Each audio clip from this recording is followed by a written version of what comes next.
Hello and welcome to Iron Issue, coming to you live on Spectrum Television. And of course, we're beaming live from Uyo, the capital city of Akwa Ibom State. And today, as concerns you, we know that we can never run out of issues, but right now and across the streets of Nigeria, two major things are gathering for attention, talking about the fuel scarcity and, of course, the redesigned Naira policy that has generated a lot of reactions, particularly after President Muhammadu Buhari's speech yesterday, where he said that he had directed the CBN to recirculate the old 200 Naira note side by side with the new 200 Naira, 500 and 1000 Naira note, putting a definite end to the 500 Naira and 1000 Naira note. That's the old dispensation. However, Nigerians believe that this is a step that is rather coming too late and a step that will not be able to cushion the effect of the already scarcity of both the old and the new Naira as far as Nigerian society is concerned. Today we will be looking at a lot of all those issues, and I am Frank Cizet, very much delighted to join you today and have you joined us on Iron Issues. And of course, we will be having some experts join us and express their analysis and viewpoint as far as this issue is concerned. Now, some experts hold of the standpoint that President Muhammadu Buhari's speech yesterday is in contempt of court, owing to the fact that the court had already ordered or issued an injunction asking the federal government, the CBN and its agent to stay action on the deadline that was issued as a 10th of February. Now, after President Muhammadu Buhari made the statement, we also know that the court is also going to sit on the 22nd of February, which means the president has already issued a statement, and regardless of what the court might come out to say eventually, might not be obtainable within the dictates of the Federal Republic of Nigeria. Now, Nigerians are asking certain questions. Are we headed towards a constitutional crisis where the rule of law is no longer applicable? But I'd like to take our minds back to 2018 during the NBA annual conference, where President Muhammadu Buhari had said that in some situations where the issue of national security is concerned, and of course, when the options are weighed and the decisions so to be taken, it seems to be in the overall best interest of Nigerians that the rule of law might be subject to his standpoint. And probably this is what we are seeing after about a couple of years after President Muhammadu Buhari made that statement to the legal experts in the country, or the body of legal professionals in Nigeria. Joining me virtually is Otuekong Franklin Isang, who is the Crown State Director in Akwa Ibom State. And of course, he will be telling us the standpoint of the right organization, not just his organization, but other right organizations in Nigeria, their perceptions and standpoint as concerns the issue of the Naira scarcity, the issue of contempt of court, courtesy of the presidential speech that took place yesterday at 7 a.m. to Nigerians. And yes, the president has apologized to Nigerians over the hardship the scarcity has brought, but is that enough to suffice for the hardship Nigerians have faced? And going forward with the court case still on the 22nd pending, what will be the outcome? Will the federal government adhere strictly to whatever the court verdict might be, or will they stand on their grounds? And recall also before now we had dissenting comment coming from the presidency, who said that they had not taken a stand alongside with the CBN, and shortly after that the CBN came out to say that the deadline for the redesigned Naira policy cannot be extended. Let's join Franklin Isong. Hello Franklin, welcome to Iron Issue. Yeah, good afternoon. Good to be with you on Iron Issue. All right. Long time. You are doing well. Thank you for joining us. I sincerely apologize, though, for coming behind schedule. But let's talk about the Naira scarcity. Last week, and still within this week, we've had pockets of crisis within Uyo. The CBN office in Uyo, Akwa Ibom State, had to be cordoned off by police officials just to ensure that to prevent the outbreak of law and order, as Akwa Ibomites, just like every other Nigerians, and Nigerians resident in Akwa Ibom, turn out en masse to return the old 500 and 1000 Naira note. As a right organization, as a human rights activist, what is your view of the current situation as far as the redesigned Naira note is concerned? First, I must say the policy, the monetary policy doled out by the CBN, is a fantastic policy. My organization, the Center for Human Rights and Accountability Network, endorse the program, endorse the policy, because according to the motive behind the policy, the CBN said it was going to help in checking terrorism, in fighting banditry, in fighting insecurity and insurgents, and then it is also going to help in checking vote buying, and that will mean that it will also help in sanitizing our electoral process beginning from the 25th of February and on the 11th of March. So this, for me, is a fantastic idea, but the implementation of the policy is what has, taken us to this hardship that we are facing. I would have thought that the central bank and the stakeholders would have been able to have a plan, knowing that Nigerians are heading to election, and Nigeria has to do a lot in a couple of months. We've not been having fear the issue of inflation rate. December, I think Nigerians were like starving in the midst of.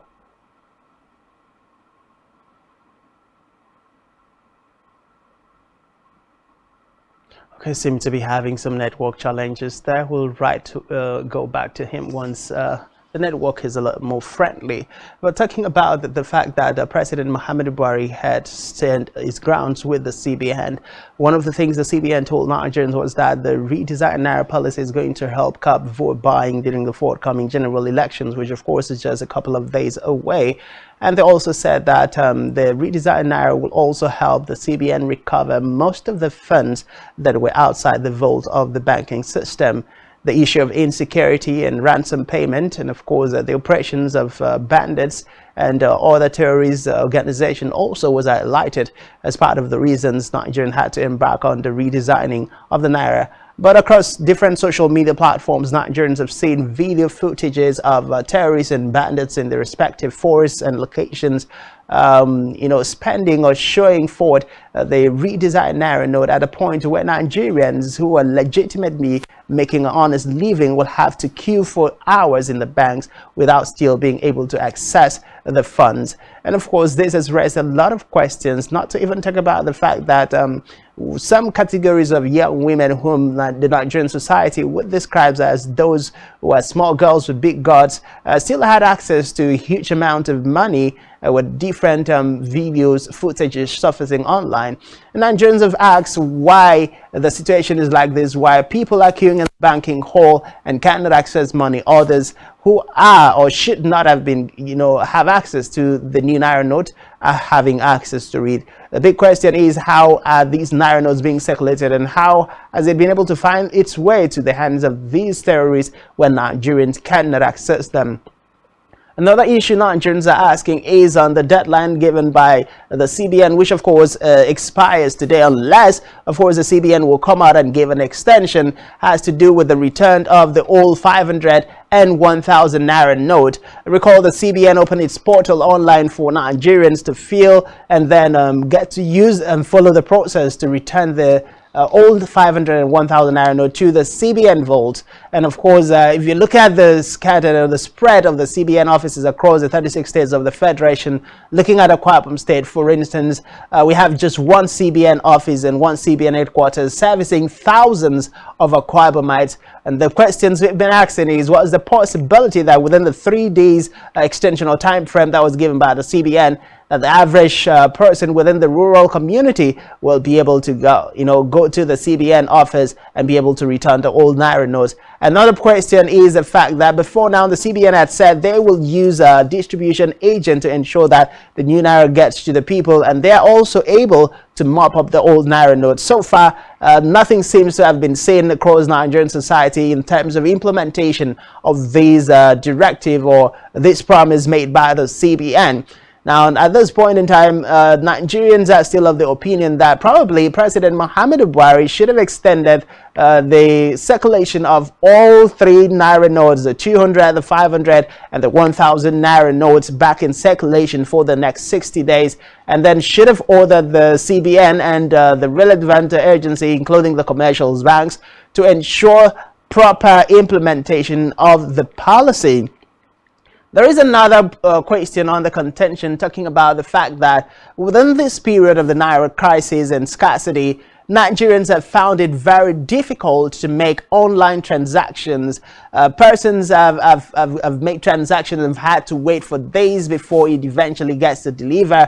And some have made transactions for days, and up until now, they are yet to get a confirmation SMS whether the transfer they made has gone through, has been successful or not.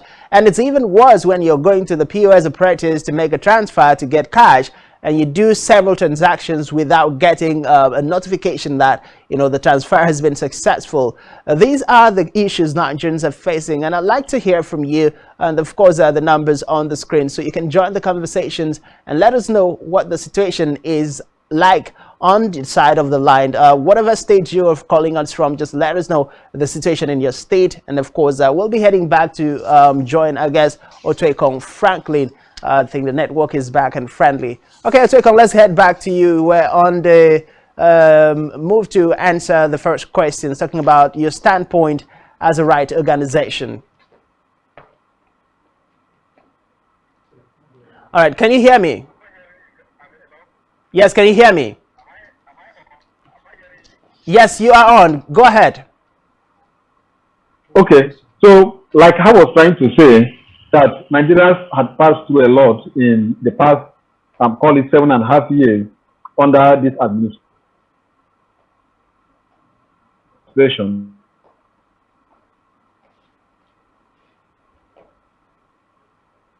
So we had believed the policy that was going to redesign the currency. Of course, I have said in several programs that we had expected it to happen because of the fear of, you know, politicians who have stashed millions of naira in their homes, expecting to use it to purchase votes. And so that is what we had thought that it was going to help. But you do not do a policy targeting at a particular class of people without also considering the interest of the others. Now, in Nigeria, apart from the political class, you have the business class, you have the artisans, you have the farmers, the traders, and all of these are all different classes of people. You have the pensioners, you have those who are trading and they deal on daily, you know, naira. They get this cash and they also trade with it. You have transporters. All these are different classes of people in the society. Now, this policy, like we were told by the CBN governor, was meant to checkmate politicians who must have stashed monies in their homes, expecting to use this money in election. Okay, fine. We supported it, but coming out to implement the policy, there were hiccups. Because part of it was that you don't even have the currency. As I speak to you now, you don't have the currency. You don't have the redesigned notes. Yesterday, I went to the bank. I queued for like 2 hours, and then when it got to my turn, I was given 5,000 naira off the recycled 200 naira notes, which the old notes, the old 200 naira notes. Then what happened to the new currency, the new notes? This is the problem that we are facing. As I speak to you now, up till now, I have not been able to get 1 naira from my bank. I have called my bankers and they keep telling me there is no money. Today, due to the pressure piling up in the bank, the central bank governor, you know, had directed that the banks should accept the old 500 naira notes and 1,000 naira notes from people who kept it in their homes, that they can now bring it to the bank to deposit them in the bank, but that the limit to which they can collect the accounts must not exceed 500,000. This is a welcome development. Now, back to the question you asked me. The matter is in court, and when once a matter is in court, it becomes sub judice. You cannot speak on a matter that is before the court. Now, what the president had done through the broadcast that he did was self-help. We saw it as an affront to the Constitution of Nigeria. It is an affront to democracy. It is anti-democracy. It is against and it violates the principle of separation of power. In democracy, you have the executive arm of government, you have the legislature, and you have the judiciary. the French philosopher Montesquieu, who enunciated the principle of power separation, simply made it clear that no person of belonging to any arm of government should be in the other arm of government, so as to allow some level of independency. So you don't have someone who is in the executive being same person being in the legislature, same person being in the judiciary. When that happens, the other arms of government will no longer be independent. So what the president did by coming out yesterday with a broadcast was to overrule the order that was issued by the Supreme Court of Nigeria, which is that the 200 naira notes, the 500 naira notes, the 1,000 naira notes are legal tender. I have read the president's 15 paragraph address, and all I could see was a complete affront to our constitution, which is wrong, which is anti-democratic. And if you study our constitution, you will see that what he has done has breached section 235 of our constitution, which states that the Supreme Court of Nigeria is the final authority in legal pronouncement in any legal issue. And this matter is a legal matter that is subject to the court to adjudicate. The president, through the Attorney General of the Federation, had joint issues in court with the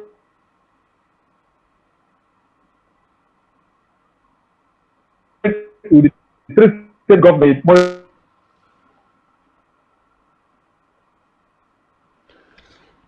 Okay, I guess network has been not a funny one there, but just taking a cue from what he said, the President Muhammadu Buhari taking the speech or delivering the speech to Nigerians was in contempt of court.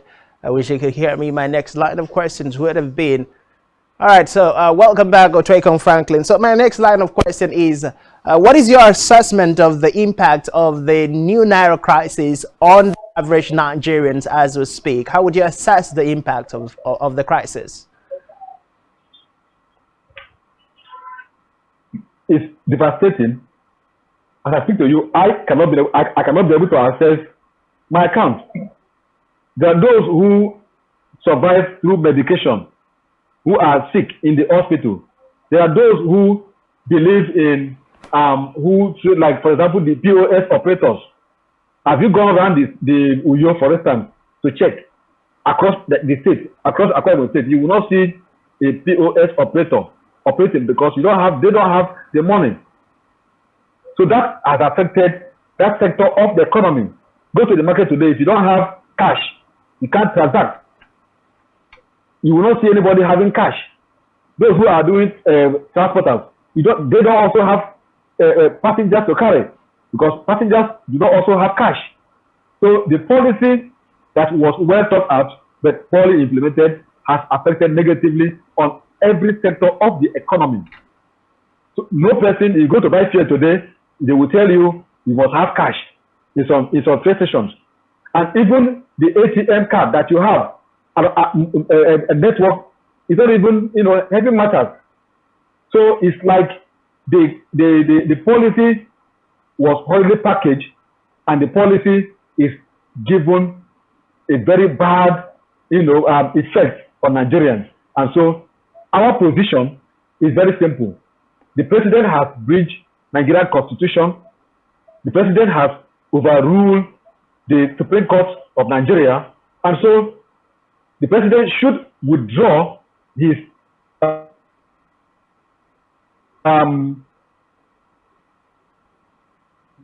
broadcast, direct that the currency, the 500 notes, I want 100 notes, the legal tender. Because like what you are having today in some states, for instance, in Kaduna State, where Governor Nasir El-Rufai has said that the legal that he will choose to obey the Supreme Court. Don't forget that we are operating federative system of government. So the federative unit can choose to disobey the president and obey the Supreme Court, because that you have two orders in our hands: the order of the Supreme Court and the order of Mr. President. Which one will you obey?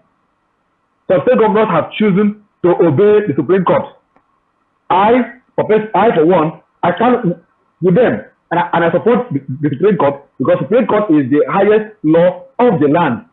The Supreme, if you don't obey the laws of the land, if you don't obey the court, you are simply pushing Nigeria to the wall. You are making Nigeria to resort to self-help, and then you will push the society to disunity, and then there will be anarchy in the land, like what you are having today, where some segments of the country, like in Kaduna State, are saying that they are going to. The governor even came up with a state address asking the citizens of the state, asking residents of the state to still go ahead to use those notes that the president had described as illegal tender, to continue to use them to transact business.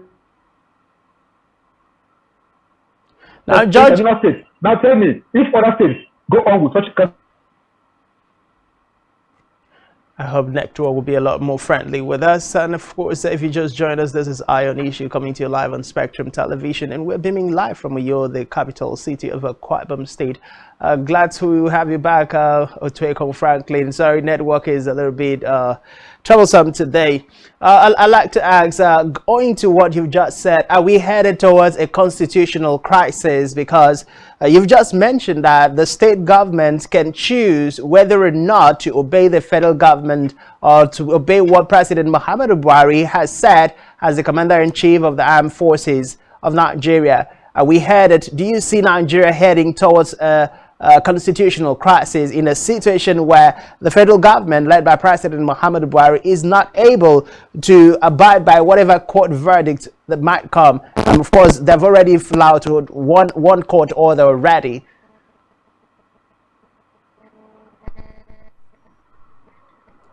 Hello, Franklin. Hello, Franklin. Okay, seem to have lost Mr. Franklin there. Okay, and we've joined by Victor Onomo, who is a journalist and of course a social development agent or activist, and also a political affairs analyst. Victor, welcome to Eye on Issue.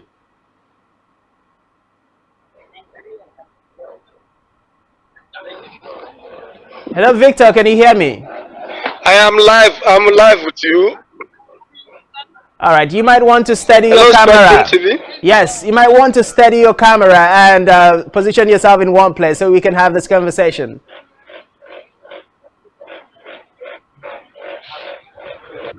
Can you hear me?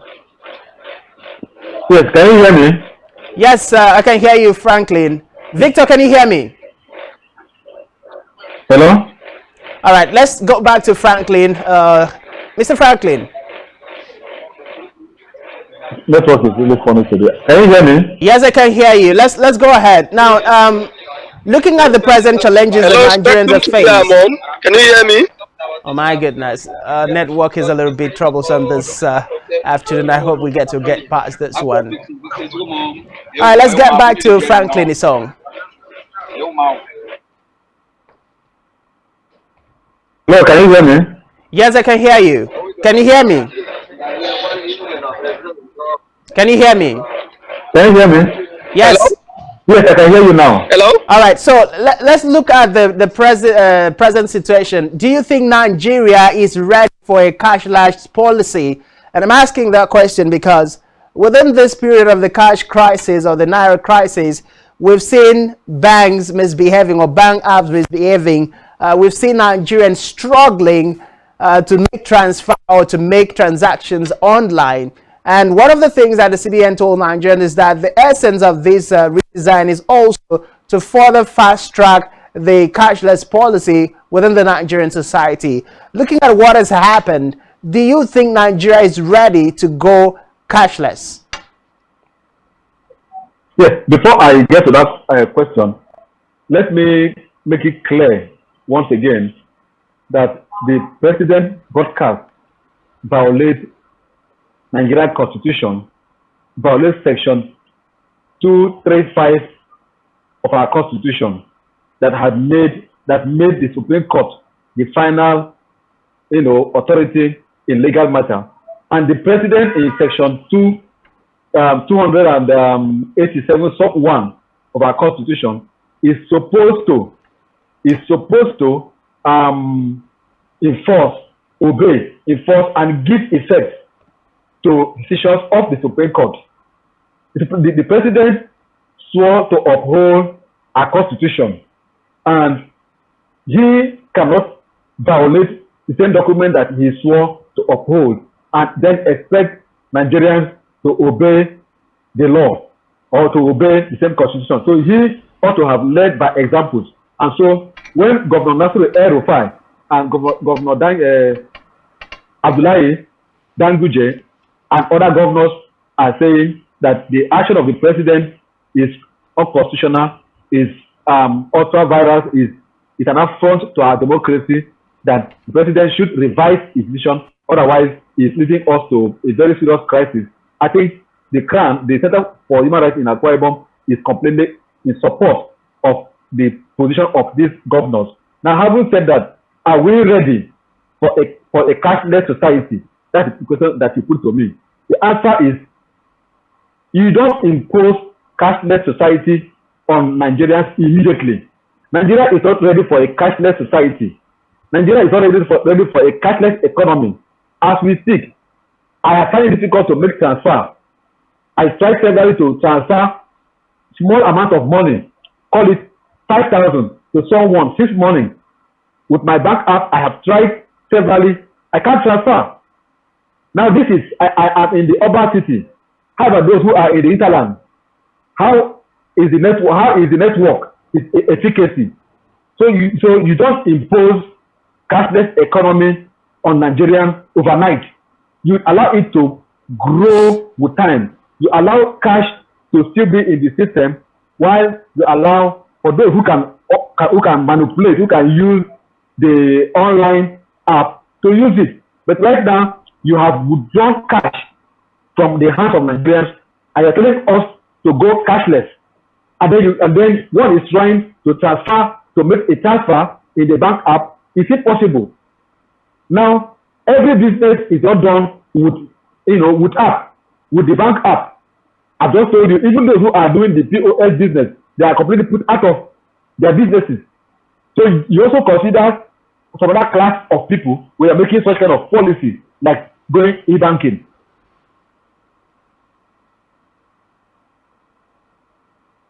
So e-banking, Nigeria is not mature for it.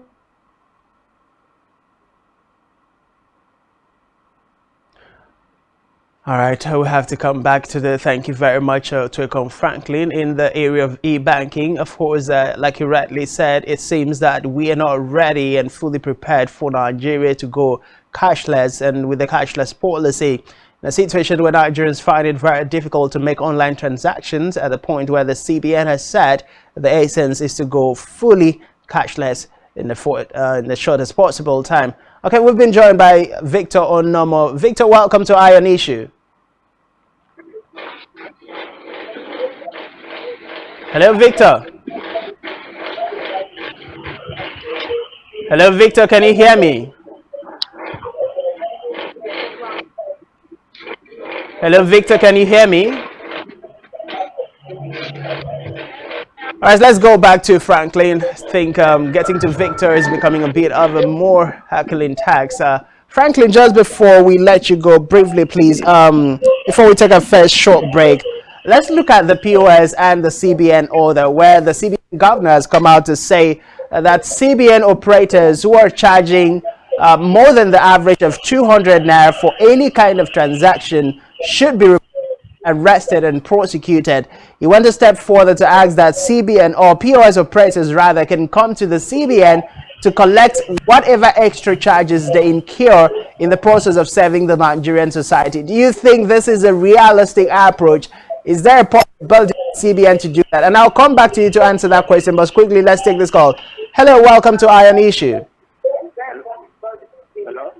Hello, welcome to Iron Issue. Hello, welcome to Iron Issue. Yeah, you are welcome, sir. Yes, your name and where you're calling from. Yeah, I want to enter the issue about this 1,000 naira 5. I'm coming from Obaniko. Yeah, I want to enter the issue. 1,000 naira 500. Yeah, I want to enter the issue. Are you hearing me? Yes, okay. Could you please just step away from your TV or turn down the volume so we can get to hear ourselves? Why is it that some of... Okay, could you please just step away from your TV or turn down the volume so we can get to hear ourselves? I'm outside now. All right, let's go ahead. We have a problem about the 500, 1,000 naira. Some people are not receiving the 1,000 naira. Some people are not receiving 500. What is the problem, sir? If it's we are inter POS, we are not getting anything from there.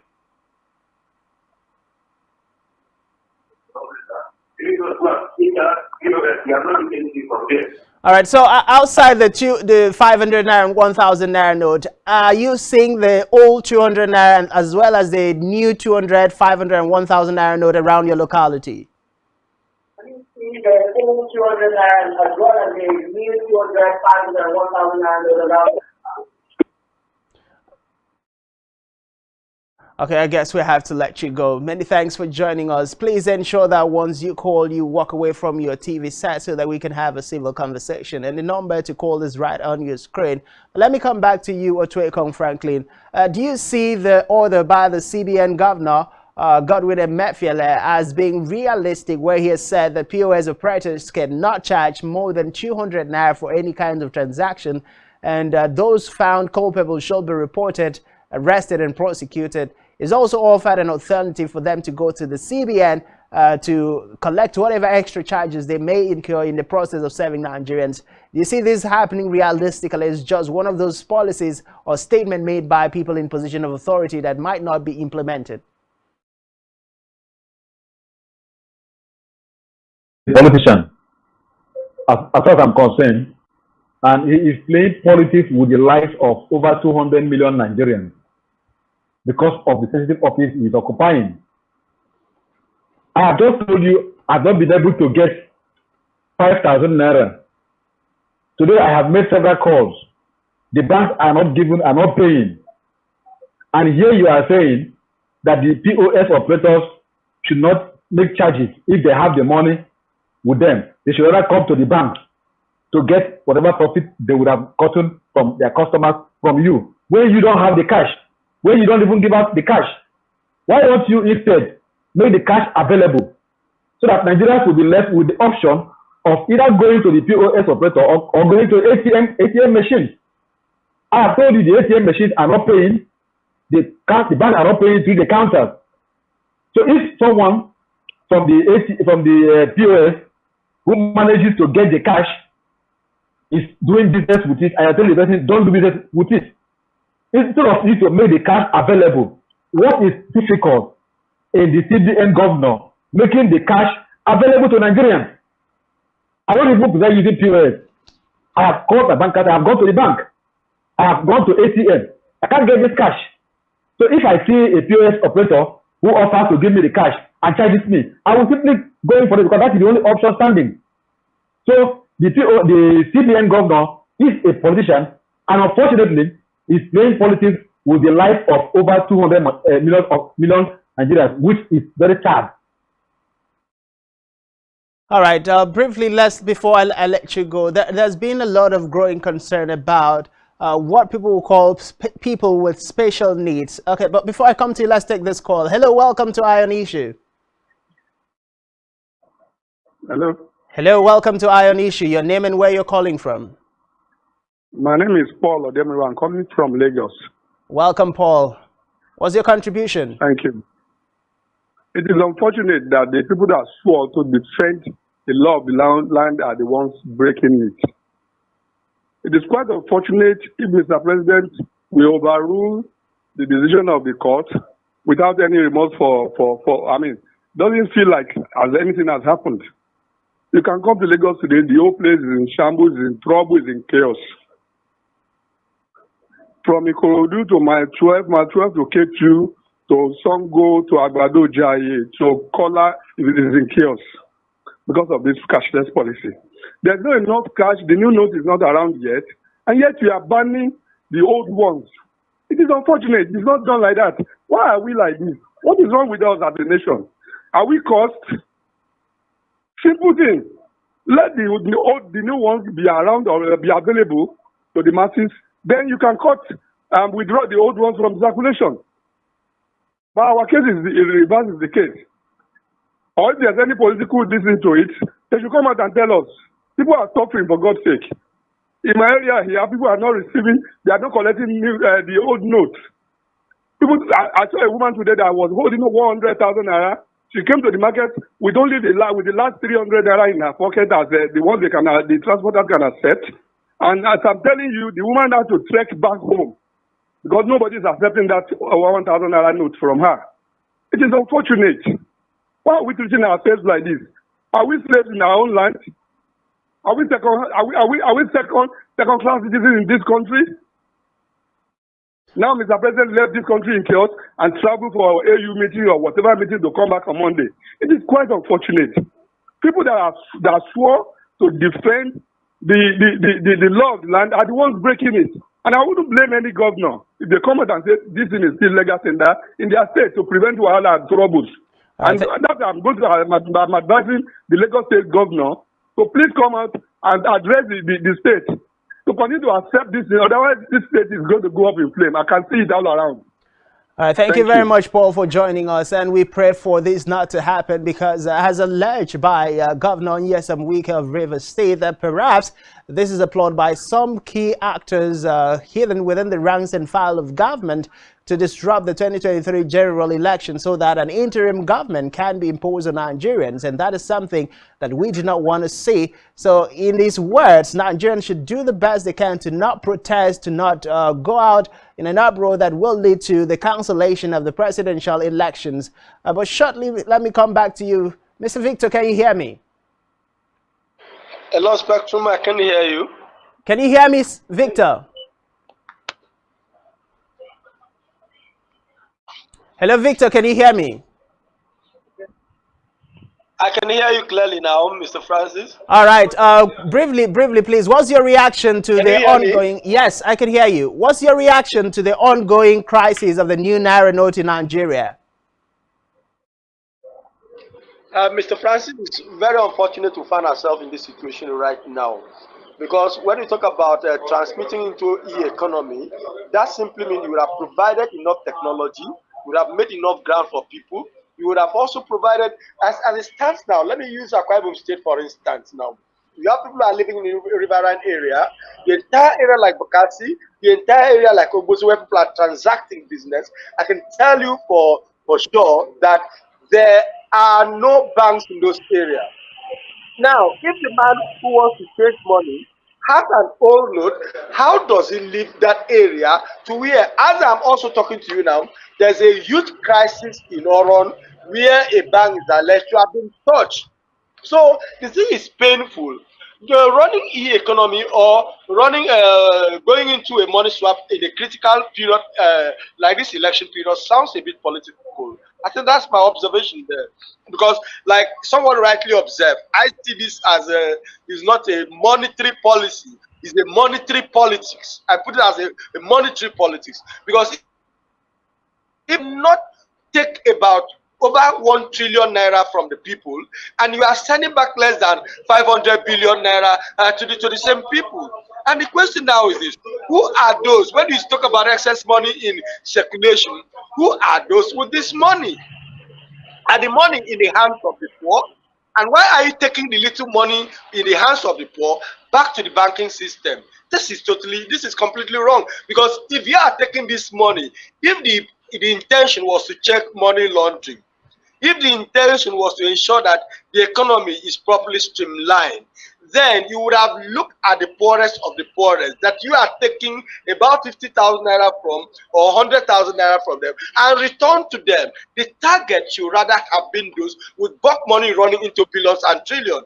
So as it stands now, those with trillions of naira or billions of naira are still in possession of money, while the little that was with the poor had been taken into the bank coffers and they cannot have access to the money. So that is my grudge over the matter.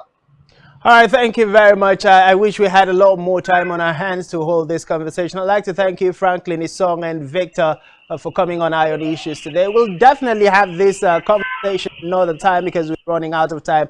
I'd like to sincerely apologize to you for the inconveniences in the network reception. We hope the Nigerian network will be a lot more better next week when we'll be coming back on Iron Issue. Many thanks for joining us, Franklin Isong, the State Director for CRAN in Akwa Ibom State, and Victor Onomo, journalist and social development activist. Appreciate you coming on Iron Issue today. Thank you so much for bringing me up, Francis. All right. Well, that's how much we can take on today's edition of Iron Issue. I'd like to again apologize to you for the inconveniences caused by the network reception on all sides. And of course, I appreciate you called in to share your thoughts with us on Iron Issue. As a Nigerian, please do the best you can to hold yourself within this time and be a good citizen. God bless the Federal Republic of Nigeria. God bless you. My name is Frank Cizadet. Until I see you again, do have a wonderful time. Bye-bye.